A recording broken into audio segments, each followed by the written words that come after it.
Guys, welcome to HardReset.Info channel. Today I have INFINIX Note 40 Pro Plus and I want to show you how to fix the problem when your game or application are not visible on your Google Play Store, as in my situation.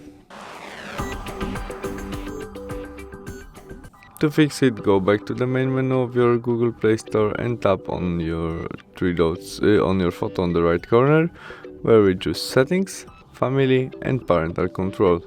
As you can see, now we have page 3 to visible game or application as Mobile Legends game. We need more than page 3.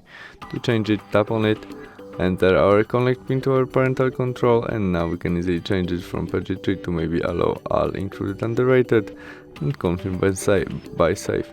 You can also turn off your parental control by switch off, and that's all. We can go back and try search Mobile Legends games again, which is visible right now, and we can install it. Thanks for watching, see you soon, bye.